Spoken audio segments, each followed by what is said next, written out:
Pessoal, estamos aqui mais uma vez pelo canal Ecos da Fé. Eu sou o João Batista e vou fazer mais uma vez aquele quadro da lição da Escola Sabatina, ok? Nós estamos estudando o livro de Deuteronômio, como vocês podem ver aqui, né? Essa é a lição que os adventistas do sétimo dia estudam diariamente, que se refere à Bíblia. Então a gente sempre está sendo remetido para a Bíblia para a gente aprender lições preciosas que elas trazem para nós, né? A lição dessa semana fala da aliança eterna, a lição 3 desse trimestre, ok? A aliança eterna. E o verso para memorizar se encontra em Gênesis 17, verso 7, tá bom? Então, ó, lá vem dizendo assim: estabelecerei uma aliança entre mim e você e sua descendência no decurso das suas gerações. Aliança perpétua para ser o seu Deus e o Deus da sua descendência, né? Aliança Eterna, né? Esse nome é muito forte, né? Quando eu fiz alguns anos, né, os 5 semestres de teologia, e nesses 5 semestres a gente estudou bastante sobre as Brit, né? Que é a palavra hebraica para aliança, né? Pacto, né? Algo que faz o quê? Uma união entre dois. E você pode ver que pela imagem da lição, aqui tem a aliança moderna, que é o quê? Que é o anel que a gente usa, né? De noivado, o anel de casamento. E então a aliança aqui está como é, algo eterno, né? Por isso o círculo. O círculo é algo que não termina, não acaba, né? Ele sempre se renova, ele tem uma duração eterna. E a aliança também lembra elo, né? Elo, link, né, em inglês, que a gente sabe que é o quê? Que é uma ligação que nós temos. Então, tudo isso faz sentido, tudo isso soma com o que Deus quer dizer fazendo uma aliança. É óbvio que nos textos do Antigo Testamento, principalmente no livro de Deuteronômio, que é o que nós estamos estudando, aliança tem muito aos contratos que eram feitos entre suceranos e vassalos. Suceranos, naquela época, era um nome que dava como se fosse para senhores feudais. São pessoas de poder, né, de muito poder, tem um exército ao seu lado, tem grandes propriedades e terras. E os vassalos são aqueles que servem eles, né? Pode ter uma ideia certa tanto dos camponeses quanto também de escravos, né? Mas os tratados eram o quê? Para que o senhor poderoso, né, que tinha o poder na mão, ele fizesse um contrato e para que houvesse benefícios para os seus vassalos, ok? Então tinha vários benefícios e para o vassalo se sentir, como eu diria, com segurança, com uma maior segurança, tinham vários direitos dados para esse vassalo, inclusive posse de terra. É verdade, posse de terra. Então esses tratados, principalmente para o povo simples, para o povo, eram muito almejados, era uma segurança, era um motivo de ser feliz. E Deus utiliza dessa linguagem para fazer aliança com o seu povo, para mostrar que ele, que tem todo o poder na mão, ele quer um elo conosco. E a gente vai ver, pelo que estudamos na semana, os versos que nós estudamos, Deus quer uma aliança mais profunda ainda. Uma aliança que chega à aliança que a gente faz quando a gente se casa. Uma aliança que quer o quê? Sentimento, envolvimento e eternidade. Algo que jamais acabe. Aqui, a ideia de aliança eterna não é uma aliança que daqui para frente será para sempre, né? Tem essa ideia e essa ideia já é o suficiente para nos alegrar, né? Mas eu tenho ouvido, nunca realmente pesquisei a fundo isso, eu vou ser sincero com vocês. Mas a ideia é que muitos passam, e eu não vejo muitas pessoas contradizerem isso, que a ideia de eternidade na Bíblia não é de algo que começa hoje e não terminará, mas sim algo que, tanto olhando para o passado quanto para o futuro, não teve início e jamais terá fim. Só existe sempre. Como Deus é eterno nesse sentido, algo que sempre existiu, que o tempo não é nada para ele, porque ele jamais perece, ele nunca acaba, ele sempre existe, sempre está ali. Por isso que a ideia de tempo para ele, né, não há. Por isso, antes do tempo da eternidade, ou seja, algo além da eternidade, são coisas que vão além da nossa imaginação, né? Mas essas coisas mais complexas não é o que a gente vai conversar hoje sobre a lição, mas sim sobre a aliança. E a gente já falou um pouquinho de Abraão nas outras lições, né? E a gente continua vendo a questão da aliança e o evangelho, né? As boas novas que Jesus traz, essas novas da aliança antiga, né? O evangelho eterno, né? Essas boas novas que o quê? Que Deus nos ama e nos quer ao lado dele, quer ter um laço eterno conosco. Ele sempre quis isso, ele criou a gente para isso.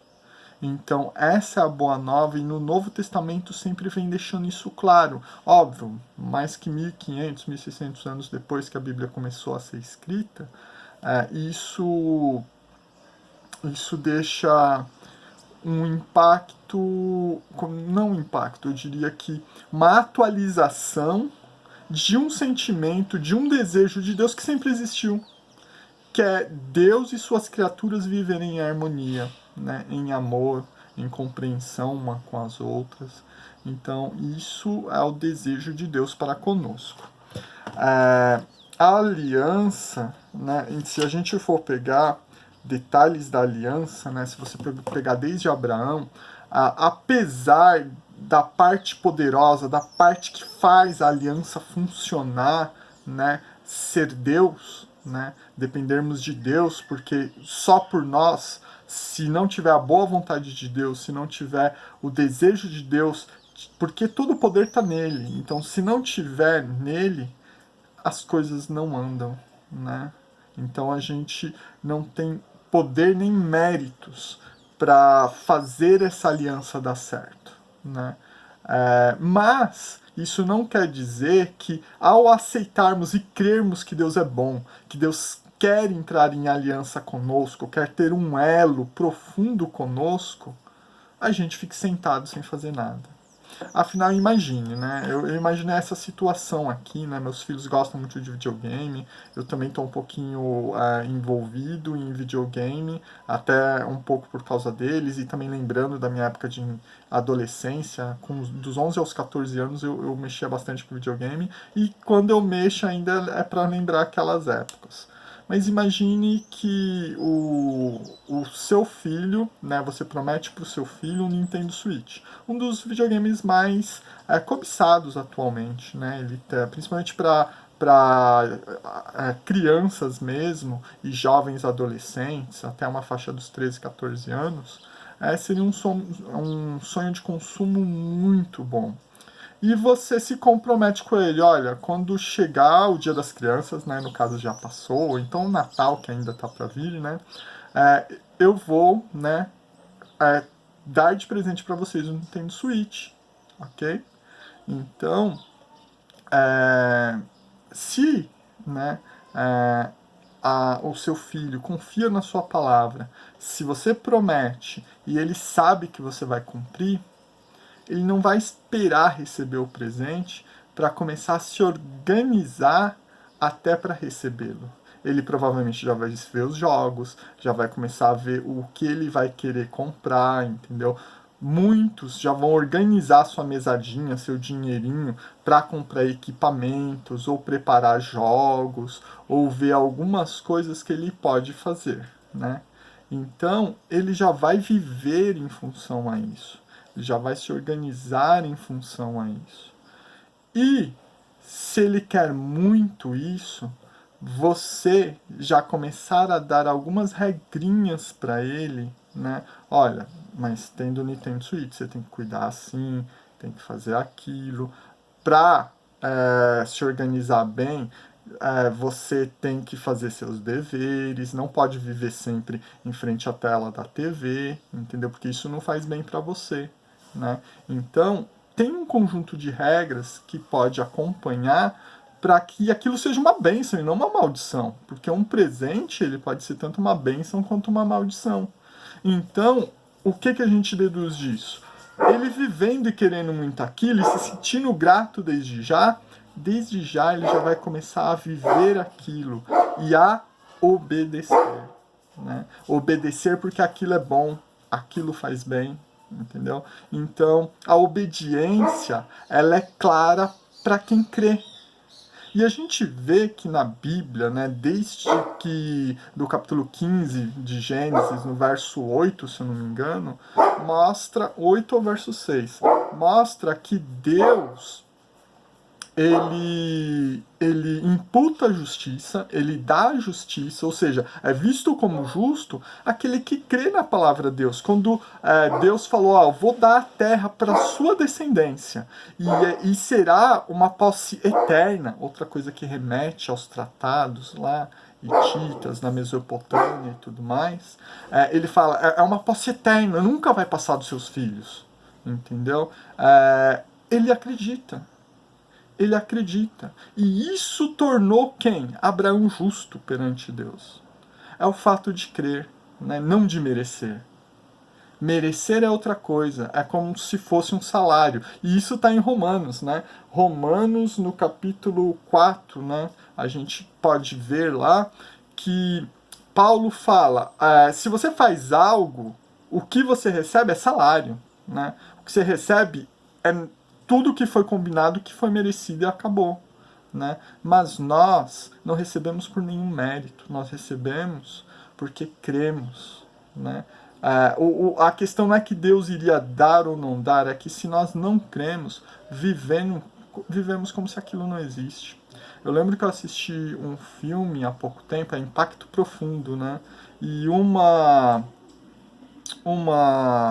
jornalista, né, foi num encontro com o pai que tinha acabado de se casar, e o pai comprou uma joia assim muito bonita, muito cara. Ela abriu, olhou pra joia e fechou, deixou ali e não se importou com a joia. Ela estava preocupada em outras coisas, ela estava com outras coisas na cabeça e não se importou com aquele presente. Nós podemos nos portar assim com a salvação. Ela não nos importa. Então não tem como a gente receber, né, os benefícios daquele presente. Então tudo é assim, tudo tem limitação, tudo tem a gratidão para a gente conseguir aproveitar mesmo. Não é uma questão, a gente obedece para receber, entendeu? Não. O nosso coração tem que estar pronto, nós temos que estar pronto para nos beneficiarmos realmente da coisa, entendeu? Inclusive para chegarmos até o grande momento. Se a gente faz muita coisa que causa dano a nós mesmos, não tem como a gente aproveitar grandes bênçãos que Deus já nos deu. Quando Deus fala não, é quando um pai que está querendo o quê? Disciplinar seu filho. Disciplinar em que sentido? Ensinar ele a viver, saber por onde andar. Disciplinar o filho é ensiná-lo a viver com a viver com disciplina, organizado, sabendo as coisas, a aproveitar inclusive o tempo melhor, né? Cuidar do corpo, né? Cuidar do ambiente onde você vive. Nós precisamos disciplinar nossos filhos, né? É uma luta, é uma dificuldade, mas é essencial para a vida. É essencial para eles crescerem bem, para eles viverem num ambiente melhor, para não terem um tamanho de estresse, porque causa estresse a todos nós, barulho, bagunça, né, as coisas fora de lugar. Então, todas essas coisas, elas têm o seu valor. E Deus, quando ele dá todos os mandamentos, e todos que estão lá na Bíblia, entendeu? Todos. Inclusive alguns particulares, quando ele falou, por exemplo, para Abraão, sai da tua terra, entendeu? Quando ele fala isso, é um mandamento dele, porque é o quê? É algo para ele receber a bênção. Ah, mas é condicional? Não. Como que ele vai ir para a terra aonde Deus vai dar para ele, para a descendência dele, se ele não sai do lugar? Então acreditar faz a gente se mover. E isso é um fato, entendeu? Acreditar realmente faz a gente sair do lugar, faz a gente entender a coisa, faz a gente procurar.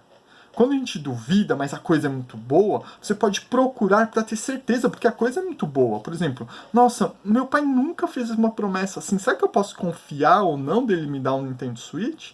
Então você vai investigar, vai conversar com o pai. Talvez o filho até vai falar, pai, mas como que o senhor vai pagar? O senhor tem condições? O senhor já está organizado isso? E às vezes a gente vai perguntando por quê? Porque não conhece o pai o suficiente. Mas esse povo, ele viu a força e o poder de Deus ali sendo tirados do Egito, né? No caso de Deuteronômio, foram seus pais, né, que foram tirados do Egito e tudo mais. E aí entra algo que é importantíssimo na lição dessa semana, né? A aliança de Deus com Israel. Porque Deus, quando a gente está falando agora da aliança com Abraão, não é verdade? E essa aliança com Abraão, ele fez com Abraão e falou que a descendência iria receber também. E isso é algo incrível, porque quem é pai entende. Né? A gente quer ver nossos filhos continuando, a gente quer ver eles vivos, felizes, a gente quer acompanhar o crescimento deles, as conquistas deles, ver que eles estão bem. Muitos de nós ainda sonhamos deles serem melhores do que nós fomos, né?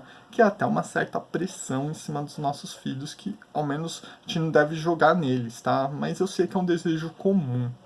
E isso tem um pouco na Bíblia, porque as promessas de Deus vão para os filhos. Em diversos momentos Deus fala, eu me lembrei da promessa que eu fiz a Abraão, Isaac e Jacó. Em diversos textos que a gente estudou nessa semana, né, em Levítico, em Gênesis, isso é repetido em Êxodo, quando eles vão ser retirados lá do Egito, né, ele fala isso. Mas tem tem um raciocínio que acaba sendo um pouco negativo que a gente faz com a palavra lembra-te. Então, se você lembra porque você esqueceu, né, essa seria a lógica comum. Mas não é bem isso, né? Eu posso lembrar no sentido, agora você vai perceber que eu lembrei, né? Porque muitas vezes, por exemplo, eu lembro do meu pai, penso nele e tudo mais, mas nas correrias da vida eu não tiro tempo para ligar para ele, para estar junto com ele e tal. Mas, tipo, às vezes demora 2 semanas, é de mês em mês que eu vejo ele. Mas isso não quer dizer que eu só paro, só penso e só reflito nele nesses instantes. Quando Deus fala que lembrou, né, ao ouvir o clamor, lembrou da promessa de Abraão, Isaac e Jacó, ele não está se referindo, me esqueci do povo dele, se eles não reclamam, se eles não pedem, nada acontece. Não é bem isso. Clamar a Deus, sim, faz mover a mão de Deus. Um dia a gente trabalha melhor essa ideia, talvez até hoje, mas vamos aos pouquinhos, para não perder completamente o fio da meada. Então, o que acontece? Quando Deus fala que lembra, né, lembrou, é que agora ele vai agir. Então é a mesma coisa. Lembrou de ligar para o meu pai? Então, não é que eu esqueci em outros momentos, é que agora eu liguei. Então, para o outro, né, para aquele que não sabe o que está dentro de mim, o que passa dentro de mim, parece sim que é agora que eu lembrei. E é uma coisa que a gente faz muito em discurso, ok? A gente faz porque, eu lembrei de você, entendeu? Não quer dizer que eu nunca mais pensei em você, mas eu lembrei de você para fazer algo por você. É que nem ouvir. Né? A gente fala que a pessoa nos ouve não quando ela recebe a informação lá pelos ouvidos e tudo mais, mas quando ela obedece, né? Uma mãe faz muito isso, né? Repete uma orientação e de repente, Zequinha, você não tá me ouvindo? A mãe pode ter percebido que ele ouviu, mas ele não obedeceu. Então, por isso ela fala ouvir no sentido de obedecer. Você não vai seguir minhas orientações? E aqui no lembrar também tem esse sentido. De que, eu lembrei porque eu vou fazer algo a respeito. Ok? Eu vou agir. E por isso que lembrar do dia de sábado não é lembrar que é o 7º dia, que tal e tal. Mas sim separá-lo para os desígnios que Deus separou para o 7º dia, para o sábado do Senhor, ok? Então o lembrar não é, eu me esqueci, tal. Não, é guardá-lo literalmente. Lembra para o guardar, ou seja, para agir. Então esse lembrar assim, ó, é hora de agir. Lembrei para agir, não só, me veio a memória. Não nesse sentido, tá bom? Então agora ficou mais claro, né? Não, Deus nunca se esquece de nós. Mas por diversos motivos, ele espera um pouquinho para agir. E muitas vezes, aqui que entra algo muito interessante. Ele age por nós, não por nossa causa, mas por causa dos nossos pais. Porque tua mãe orou por você. Porque teu pai orou por você. Porque teu amigo orou por você. Porque teu vizinho orou por você. Porque aquele irmão da igreja lembrou de você e agiu e orou por você. E aí Deus age na sua vida. Deus faz algo por você. E sim, muitas coisas na nossa vida assim. Não sei se você já passou por um caso de vida ou morte e foi salvo miraculosamente e não sabe por quê, porque você não merece. E olha, não merece mesmo. Entendeu? Nós não merecemos diversas dessas graças. Inclusive, nós muitas vezes nem temos um relacionamento com Deus para merecer esse tipo de misericórdia. Mas Deus move a mão assim muitas vezes, não por nós. Mas, não que ele não nos ame, tá, pessoal? Mas porque ele amou extremamente nossos pais e ele atende o pedido de nossos pais. O relacionamento dele com os pais é muito alto e ele faz coisas por causa deles. Então a oração de um pai e de uma mãe tem um valor incrível. E Abraão, a promessa que ele fez para Abraão, cobre muitos de nós. Ok? E assim, isso tá lá no mandamento também, né? Até 1000 gerações, né? Eu protegerei aqueles que me amam e me guardam. É algo incrível mesmo. Continuando o raciocínio, ok. Mas então é isso? É por causa dos nossos pais? É por causa do que eles creram? Na verdade, eles entraram num relacionamento com Deus, por isso hoje tá tudo ok e tudo mais? Bem, de início isso está ótimo, porque Deus vem, se revela para nós, se demonstra, mostra milagres na nossa vida. Isso é muito bom, é muito necessário, né? E precisamos, né? Isso daí é inegável. Mas Deus não quer que fique só por aí. Ele tirou o povo do Egito por causa de Abraão, Isaac e Jacó. Ele lembrou deles, ouviu que eles estavam sofrendo e falou: agora já é hora de agir. Vamos agir, não vamos esperar mais. Inclusive, porque as outras coisas que eu estava aguardando já está na hora também. Então Deus age na hora certa. Outro ensinamento. Deus age na hora certa. Mas, João, o que Deus estava esperando assim para esperar 400 anos e tal? Então, a terra que eles iam estavam habitadas por um pessoal muito mau. Só que Deus tem paciência com o mal. E ele vai tentando resolver o mal antes de chegar nas medidas extremas. Só que já deu tempo. E agora é a hora de fazer as medidas extremas. Então, como chegou a hora? Então, o povo, para onde ele vai levar o povo, né, de Isaac, de Abraão, Isaac e Jacó, ele vai tirar um outro povo que já não dá mais para ficar nessa terra. Entendeu? Então, a medida da iniquidade, a Bíblia fala, né, se encheu demais. Então agora, esse povo, né, que está sobre a bênção, né, que eu dei para os pais deles, eu vou trazer para cá.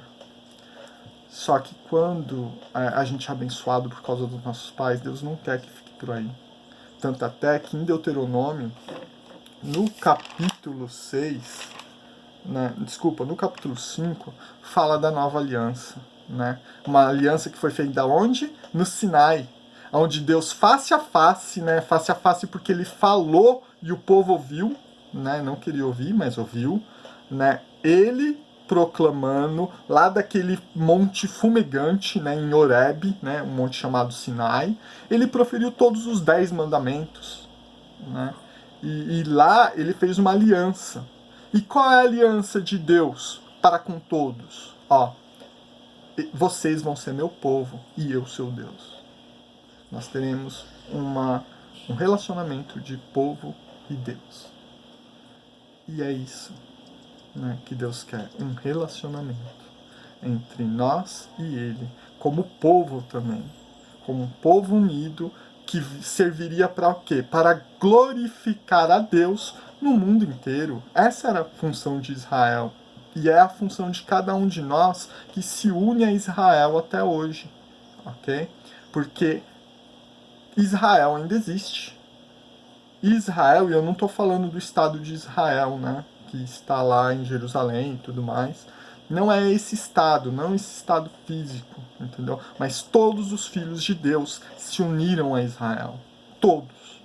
Todos. Então esse, alguns falam de Israel espiritual, mas é o Israel da promessa. Porque o sangue de Cristo, né, o sangue de um judeu, né, que foi colocado sobre nós. Então somos israelitas, fomos enxertados à árvore de Israel. Então, como todos os israelitas, estamos lá junto com eles. E agora a aliança não é mais com Abraão, Isaac e Jacó, é com Israel. E hoje, quando nós aceitamos a Cristo e entregamos nossa vida a Cristo, nós somos enxertados na árvore que é Israel. Ok? Então, o que era aliança com nossos pais, que era pedido de nossos pais, hoje pode ser conosco. E isso passa por uma decisão de quem? Nossa, minha e tua. Hoje podemos escolher estar com Deus, fazer uma aliança com Deus, uma aliança de amizade, de respeito e de obediência, porque vale a pena obedecer a Deus. O que Ele pede é para o nosso bem, o que Ele pede é para os caminhos corretos. E acreditar que Deus é bom, acreditar que Ele quer o nosso melhor, faz com que nós obedecemos não para sermos salvos, mas sim porque é o melhor caminho. E é o caminho que se deve seguir. Porque se a gente não vai pelo melhor caminho, a gente vai por caminhos tortos. E vamos atrapalhar a vida de muitos e vamos complicar a nossa salvação, porque a gente vai se colocando em risco. Espero que essas partes tenham ficado bem claras. E olha, falando da aliança, no livro de Deuteronômio, como em toda a Bíblia, né, a gente vai percebendo que em alguns versos isso vai ficando cada vez mais claro, né? Por exemplo, a questão de Deuteronômio 8:5 e 32, verso 6, né? Mostra claramente que Deus quer ter um relacionamento de pai e filho conosco. Lembra que Jesus falava, Pai nosso que estais nos céus, e a palavra pai ali é bem carinhosa, como se fosse paizinho, né? Pai querido. Então é um relacionamento de pai e filho. É óbvio, ele é superior, ele tem todo o conhecimento, ele sabe instruir, então ele é o pai. E nós somos seus filhos queridos, e quem é pai sabe como um pai quer bem a seu filho, ok? Infelizmente muitos filhos podem não sentir isso por causa das nossas falhas como pai. Eu sei das minhas falhas, provavelmente não todas, porque eu queria conhecer muito mais do que eu conheço hoje, mas a gente tem que melhorar para que eles percebam isso, e de acordo eles vão percebendo o quanto os pais amam os filhos, eles vão notando, vão ter melhor noção de quanto Deus os ama. Então a nossa função como pai é muito importante para com os nossos filhos. E também ele fala de posse e herança, né? Posse é algo, quando se fala isso, nós somos a posse de Deus, é como se Deus tivesse conquistado uma terra, conquistado algo para ser dele, ou conquistado uma pessoa, conquistado uma esposa, né? A figura da esposa também é muito se referida. Então é o que? E herança é riqueza, herança é um bem precioso. Mas então Deus está colocando a gente como objetos, não nesse sentido, porque você viu o carinho, o amor e o relacionamento que ele quer ter conosco. Aqui ele está querendo dizer algo que muitos de nós vamos entender quando a gente vê o sacrifício que nós fazemos para adquirir riquezas. E os sacrifícios que Deus fez para adquirir não foram riquezas, foi para adquirir a nós. Então, é uma comparação ao ser humano que faz tanto por riquezas, mas Deus faz o tanto por nós. Porque para nós somos para Deus a coisa mais preciosa. Ok? Então, e a herança de Deus é isso. Se temos que cuidar algo de Deus, temos que almejar algo de Deus, é uns aos outros. Olha as lições que Deus está nos dando aqui. Então, essas são as maiores maravilhas. E olha, Cristo, né, ele representou muito, né, todo esse processo de aliança, de relacionamento benéfico e bom para com Deus. Jesus Cristo ele morreu exatamente para possibilitar e eternizar essa aliança e que ela jamais mude. E em todos os textos que você vê da aliança, tem isso, tem o quê? Tem aquilo que Deus faz, ou seja, ele nos capacita a ser dele, e também pede obediência. Para quê? Para não haver uma nova ruptura do nosso relacionamento. Ok? Então, espero que tenha ficado tudo claro. O vídeo ficou um pouquinho longo, mas foi muito gostosa essa lição dessa semana. Espero que você aproveite também. Aproveite na escola sabatina, converse, debata, fale desse Deus de amor, fale como a influência da oração e da perseverança na oração dos nossos pais afetam os filhos. Isso pode, inclusive, levar os filhos a fazerem terem um próprio relacionamento, um próprio pacto, uma própria aliança para com Deus. Okay? Se gostou do vídeo, deixe o seu curtir, compartilhe o vídeo para outras pessoas, toque o sininho ali para receber notificações quando eu tiver novos vídeos, e se você ainda não se inscreveu no canal, se inscreva, para que a gente possa crescer cada vez mais. E deixe seu comentário, suas opiniões, para que eu também possa crescer com seus conhecimentos. Ok? Um grande abraço, tchau!